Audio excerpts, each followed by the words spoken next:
तो जैसे मोहन भागवत जो बात आज कह रहे हैं कि बाबा साहेब हिंदू धर्म को इकट्ठा करने के लिए, अब आप कह रहे हैं कि हिंदू धर्म को इकट्ठा करने के लिए उधर हिंदू धर्म में छोटी जातियों के साथ अभी इलाहाबाद में गोली मार दी गई, जिंदा जला दिया गया वो अम्बेडकर जयंती के दिन। वो कौन लोग कर रहे हैं? क्या ये हिंदू लोग हैं?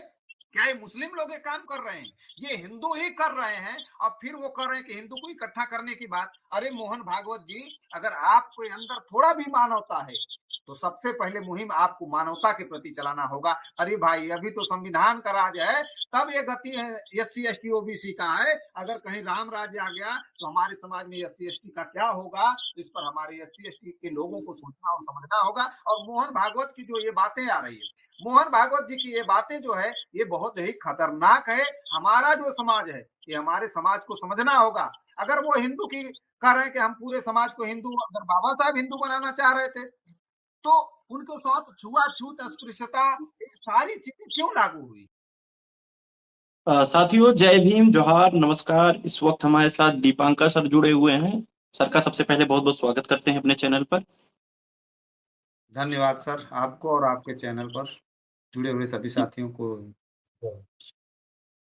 साथियों, बात करेंगे जिस तरह 14 अप्रैल बीता और तमाम घटनाएं घटी और तमाम कई जगह जिस तरह रैली प्रदर्शन हुआ और बहुजनों ने अपनी ताकत दिखाई 14 अप्रैल के दिन। वहीं पर जो लोग बाबा साहब का एक समय था विरोध करते थे, आज वही लोग बाबा साहब की जयंती मनाने का काम कर रहे हैं और बाबा साहब को हथियाने का काम कर रहे हैं, कहीं ना कहीं ये कहा जा सकता है। उसी कड़ी में मोहन भागवत जी ने एक बयान दिया हुआ है बाबा साहब अम्बेडकर को लेकर। मोहन भागवत जी ने बयान दिया है कि बाबा साहब अम्बेडकर हिंदुओं को एक करना चाहते थे, उन्होंने अपना जीवन पूरा समर्पित कर दिया हिंदुओं को एक करने में। तो ये कितना सही बयान है और मोहन भागवत जी के इस बयान के पीछे क्या कारण है और क्यों ऐसा बयान दिए हैं, उस जानेंगे दीपांकर सर से। क्या कहेंगे सर, जो ये मोहन भागवत जी ने जो बयान दिया है? सर, अब जैसे ये जो बयान जो है कि मोहन भागवत जी ने दिया है कि बाबा साहेब ने हिंदू बनाने के लिए अपने समाज को जो है कि अपना जीवन लगाया, चाहे जो भी बातें आ रही है। तो जैसे एक हिंदू जो आइडियोलॉजी है, जिस हिंदू की वो बात कर रहे हैं, ये बात वो क्यों नहीं कहते हैं कि बाबा साहेब को उस हिंदू व्यवस्था में उनको आगे बैठने तक का स्थान नहीं दिया गया था? ये बातें उजागर क्यों नहीं होती है? और ये मोहन भागवत जैसे लोग, होता क्या है कि जैसे हमारे गुरुजी हमेशा एक बात कहा करते थे कि जिस समय और दौर के बाद, कुछ समय के बाद, जब कुछ बातें जो है कि बोली जाती है कि एक झूठ झूठ झूठ झूठ, जब झूठ की ही बातें हर जगह पे चला दी जाती है तो एक समय आता है कि उसमें सही खत्म हो जाता है। तो जैसे मोहन भागवत जो बात आज कह रहे हैं कि बाबा साहेब हिंदू धर्म को इकट्ठा करने के लिए, अब आप कह रहे हैं कि हिंदू धर्म को इकट्ठा करने के लिए उधर हिंदू धर्म में छोटी जातियों के साथ अभी इलाहाबाद में गोली मार दी गई, जिंदा जला दिया गया वो अम्बेडकर जयंती के दिन। वो कौन लोग कर रहे हैं? क्या ये हिंदू लोग हैं? क्या ये मुस्लिम लोग ये काम कर रहे हैं? ये हिंदू ही कर रहे हैं। और फिर वो कर रहे हैं कि हिंदू को इकट्ठा करने की बात। अरे मोहन भागवत जी, अगर आपके अंदर थोड़ा भी मानवता है तो सबसे पहले मुहिम आपको मानवता के प्रति चलाना होगा। पूरे देश को मानव मानव एक समान की श्रेणियों में सबको इकट्ठा करना होगा। नहीं तो आप जैसे बयानबाजी आप देंगे कि हम सबको हिंदू बनाकर एक सिस्टम में बनाना है, और उधर हिंदूवादी संगठन जो है कि दलित SC ST OBC के ऊपर किसी को पेशाब करने पे मार दिया जाता है, किसी को खेत में बैठने पे मार दिया जाता है, किसी को मजदूरी ना करने पे मार दिया जा रहा है। ये कौन सा राज चल रहा है? और उस पर लोग कह रहे हैं कि हम राम राज लाएंगे। अरे भाई, अभी तो संविधान का राज है, तब ये गति है SC ST OBC का है। अगर कहीं राम राज्य आ गया तो हमारे समाज में SC ST का क्या होगा, इस पर हमारे SC ST के लोगों को सोचना और समझना होगा। और मोहन भागवत की जो ये बातें आ रही है, मोहन भागवत जी की ये बातें जो है ये बहुत ही खतरनाक है। हमारा जो समाज है, ये हमारे समाज को समझना होगा। अगर वो हिंदू की कह रहे हैं कि हम पूरे समाज को हिंदू, अगर बाबा साहब हिंदू बनाना चाह रहे थे तो उनके साथ छुआछूत, अस्पृश्यता, ये सारी चीजें क्यों लागू हुई? क्यों बाबा साहब ने 1932 में जो है कि बहुजनों के हक की बात किया, एससी एसटी को वोट का अधिकार की बात किया। अगर ऐसी बात उन्होंने किया तो क्या वो करने की अंग्रेजों से क्यों बात हुई? क्यों नहीं? जो यहाँ के लोग आरएसएस के लोग थे, जो और मानवतावादी लोग थे, बहुत सारे लोग थे आरएसएस के बड़े बड़े कार्यकर्ता, उन लोगों ने क्यों नहीं उनका स्वागत किया? स्वागत नहीं किया, उनके साथ बहुत धोखा किया। और ये हमारे बहुजन समाज के लोगों को ऐसी बात जो बयानबाजी की जा रही है मोहन भागवत द्वारा, ये वो हमारे बहुजन समाज को अपनी गर्त में लेने के लिए बातें कर रहे हैं। हमारे लोग भी भोले शंकर हैं। इसके पहले आप देखे होंगे कि कन्हैया कुमार जब भाषण देता था तो वो जैसे बाबा साहेब से लेकर के राम के खिलाफ ऐसी बातें करता था, धर्म के खिलाफ ऐसी बातें करता था। तो हमारा समाज, भोला समाज, जो भोला शंकर कहा जाता है, वो कहता था कन्हैया कुमार हमारा नेता है। लेकिन जब से कन्हैया कुमार कांग्रेस में चले गए, हमारे लोगों को अब पूछा जाता, भैया कन्हैया कुमार कहाँ चले गए? कहते यार पता नहीं चला। तो ये दोहरी चाल जो है हमारे लोगों को समझने की जरूरत है। मोहन भागवत इसीलिए ये बयान दे रहे हैं कि बहुजन समाज में अब जागृति हो रही है, तो उनको कैसे अपनी तरफ हम जोड़ने के लिए वो ये बातें बोल रहे हैं। जी, तो मोहन भागवत जी इस बात को कब बताएंगे कि बाबा साहब ने हिंदू धर्म कब छोड़ा था? सवाल है सर, क्या कहेंगे आप इस पर? अब इस पर देखिए, जैसे जो कर रहे हैं हिंदू धर्म, पहले तो ये लोग, यही लोग मोहन भागवत कह रहे हैं कि हिंदू धर्म, अभी हिंदू धर्म के ठेकेदार कह रहे हैं कि हम सनातनी हैं। देखिए हमारे लोगों की थोड़ा खोपड़ी में बुद्धि कम होने की वजह से, अक्ल कम होने की वजह से अभी लोग वो, अभी आप नरेंद्र मोदी जी का इसके पहले 2-3 साल पहले का भाषण है कि हिंदू कोई धर्म नहीं है, ये जीवन जीने की शैली है। ये प्रधानमंत्री द्वारा दिया गया बयान है, हमारी मोबाइलों में आता रहता है, यूट्यूब पर खोजेंगे तो मिल जाएगा। और दूसरी तरफ अभी ये ट्रेंड चल रहा है कि ये हिंदू नहीं, हम सनातनी हैं। अब दूसरी बात ये कह रहे हैं कि हम हिंदू हैं। हमारे लोगों को दिमाग में ये पागल बनाने का फार्मूला है। और दूसरी बात, बाबा साहेब ने 1956 में बौद्ध धर्म को अपनाया, उसमें कई लाख लोग उपस्थित रहे। तो क्या उनको अगर ये धर्म अच्छा रहा होता, इसमें स्थान होता, तो क्या बौद्ध धर्म बाबा साहेब अपनाते? लेकिन उनको पता था कि हिंदू जो व्यवस्था है उसमें ऊंच नीच गैर बराबरी की व्यवस्था है, जिसमें एससी एसटी ओबीसी को समय समय पर हिंदू बनाने के लिए बनाया जाता है। इसलिए हमारे समाज को हिंदू धर्म जो कह रहे लोग हैं, तो हिंदू धर्म में खट्टिक है, पासी है, धोबी है, अहीर है, कुर्मी है, लोहार, कोहार, चमार, धोबी, पासी, मल्लाह, ये सारी जातियां जो है, ये सारी जातियों के साथ हिंदू में कौन सा स्थान दिया गया है?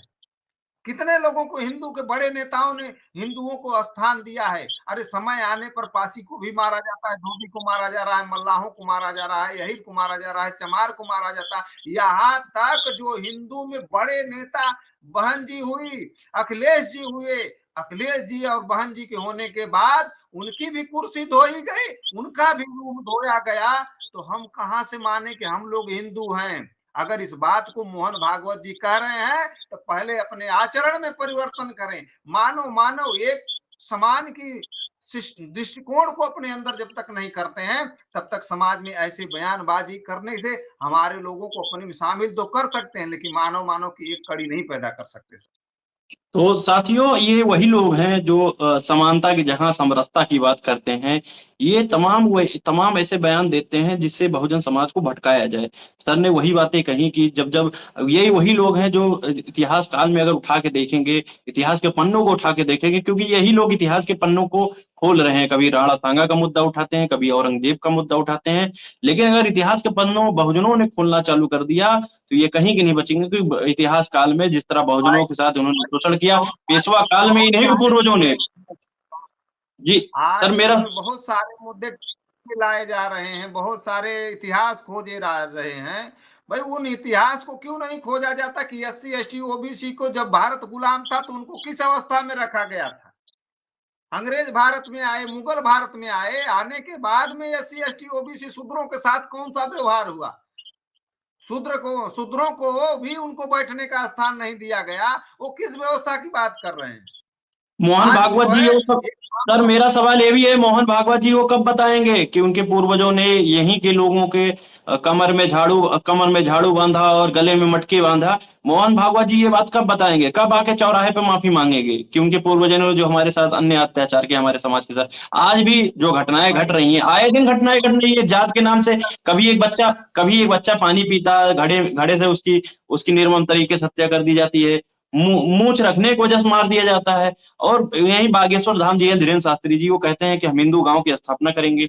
कहाँ हिंदू की गांव की स्थापना करेंगे? एक गांव में तो बोझा ढोने से मना कर दिया, इसकी वजह से उसकी निर्मम तरीके से उसकी हत्या करके वो जला दिया जाता है संविधान के होते हुए। क्या कहेंगे सर इस पे आप? अपने सर जो धीरेन्द्र शास्त्री करें हिंदू धर्म का जो हम गांव बसाएंगे, ये लोग गांव नहीं गुंडों का घर बसाएंगे और वहां पर एससी एसटी ओबीसी के लोगों को हिंदू बनाएंगे और हिंदू मुस्लिम राइट करेंगे। ये लोग ये क्या करना चाह रहे हैं? हिंदू मुस्लिम राइट करना चाह रहे हैं। संविधान सभी जाति धर्मों को एक समान स्थान दिया है, जो जैसा कर्म करेगा उसके अनुसार उसको सजा भी मिलेगी। सारा सिस्टम अगर हिंदू धर्म ये बनाना चाहे तो मानव मानव एक समान की अवधारणा क्यों नहीं इनके अंदर पैदा हो रही? दूसरी बात, अभी इसके पहले मैं एक बयान सुना, ओवैसी जी दे रहे थे, असुद्दीन ओवैसी साहब ने एक बयान दिया कि जिस समय जैसे ब्राह्मणी व्यवस्था थी तो उस समय जो है कि दलितों के गले में जो है हाड़ी थी। लेकिन ये बयान जो है, अब मैं ये बात इसलिए कह रहा हूं कि ओवैसी जी को ऐसी भाषा का प्रयोग नहीं करना चाहिए, क्योंकि उस समय दलित नहीं था, उस समय शूद्र था और अति शूद्र थे। हाँ, शूद्रों को भी अधिकार नहीं था, अति शूद्रों को भी नहीं अधिकार था। तो वो शूद्रों पर ये बात लागू होती है, वो समस्त एससी एसटी ओबीसी, क्योंकि उस समय कोई दलित नहीं था। और इस अगर दलित कह रहे हैं तो कहीं ना कहीं दलित शब्द जो है असंवैधानिक है। और हमारे लोग जो बात कहते हैं समता क्या है, समता बराबरी की बात करता है, लेकिन समरसता जो है वो इक्वलिटी नहीं है, उसमें समता की बात नहीं आती है। इसलिए हमारे लोगों को समता की बात करनी चाहिए, समरसता की बात नहीं करनी चाहिए। हमें समानता समता चाहिए, समरसता नहीं चाहिए, क्योंकि समरसता आज बहुत सारे लोग करते हैं, लेकिन लोगों का आपसी में वैचारिक विचार नहीं बैठ रहे हैं। इसलिए हमारे समाज के लोगों को ऐसी विचारधाराओं से बचने की जरूरत है और एससी एसटी को ओबीसी को एक होकर एक पैनल पे होकर के समाज की लड़ाई लड़नी होगी।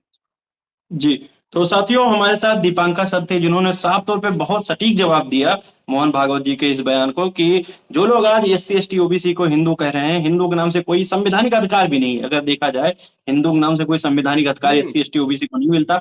बाबा साहब ने संविधान में जो एससी एसटी ओबीसी के नाम से अधिकार दिया है, यही बात अगर एससी एसटी ओबीसी के समझ में आ जाए कि जो अधिकार मिलते हैं वो कैटेगरी को, जैसे क्योंकि इन्होंने जिस जात व्यवस्था में हम लोगों को रखा और जातीय उत्पीड़न किया, बाबा साहब ने संविधान में वो सब हक और अधिकार यथक प्रयासों के बाद, तमाम महापुरुषों के जो त्याग बलिदान के बाद बाबा साहब ने संविधान लिखा, संविधान में वो हक और अधिकार दिए। लेकिन आज के डेट में ये लोग वही नहीं पचा पा रहे हैं। तमाम षड्यंत्र के कारण तमाम सरकारी नौकरियां खत्म की जा रही है, बेरोजगारी खत्म की जा रही है। मोहन भागवत जी उस पर कब बोलेंगे? आपकी ही समर्थित पार्टियां हैं जो आज नौकरियां खत्म कर रही हैं, बेरोजगारी है तमाम।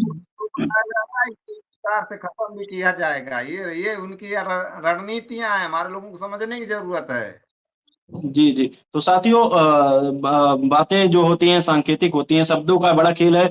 इसलिए लोकतंत्र में जो है चाकू बम तलवार नहीं चलाने की जरूरत है, शब्दों का ही खेल होता है। और शब्द के शगुफे ऐसे छोड़े जाते हैं जो हमारे समाज के लोग होते हैं, वो पढ़े लिखे लोग भी नहीं समझ पाते ये शब्दों के पीछे कितना बड़ा लॉजिक होता है। तो मोहन भागवत ने जो बयान दिया कि बाबा साहब ने हिंदुओं के कल्याण के लिए या हिंदुओं के लिए पूरा एक करने के लिए पूरा जीवन लगा दिया। तो साथियों जो भी लोग इस वीडियो को देख रहे हैं, वीडियो को ज्यादा से ज्यादा लाइक करें और चैनल को सब्सक्राइब नहीं किया, चैनल सब्सक्राइब करें। तब तक के लिए बने रहिए बहुजन 85 स्टार। धन्यवाद सर।